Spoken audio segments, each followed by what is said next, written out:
போறாங்கன்னு நினைக்கிறவங்க நம்ம சேனலை சப்ஸ்கிரைப் பண்ணுங்க.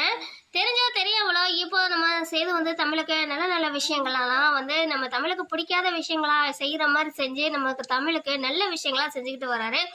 இப்போ வந்து நீ எதிர்கட்சிக்காரங்கக்கிட்ட பணத்தை வாங்கிக்கிட்டு நீ வந்து எனக்கு எதிராக வந்து நீ வந்து பிரச்சாரம்லாம் பண்ண ரெடி ஆகிட்ட போல இருக்குன்னு இப்போ நம்ம சேது வந்து தமிழை வாய்க்கு வந்தபடியெல்லாம் பேசுறாங்க. நீங்க என்ன பேசுறீங்கன்ற மாதிரி வந்து இப்போ நம்ம தமிழ் வந்து பொறுமையா பேசினாலும் சேது வந்து ரொம்ப வெறுப்பேற்றி பார்க்குறாங்க. இன்னொரு பக்கம் இது வீட்டில் எல்லாரும் ரொம்ப சந்தோஷத்துல இருக்காங்க.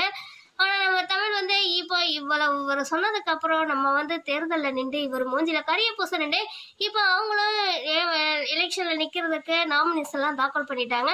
ஒரு வழியா பிரச்சாரமும் ஆரம்பிச்சிட்டாங்க. ஒரு பக்கம் நம்ம சேது, இன்னொரு பக்கம் நம்ம தமிழ்னு ரெண்டு பக்கமும் பிரச்சாரம் போய்கிட்டு இருக்கு. கண்டிப்பா நம்ம சேது தான் ஜெயிக்க போறாருன்னு எல்லாரும் நினைச்சுக்கிட்டு இருக்காங்க.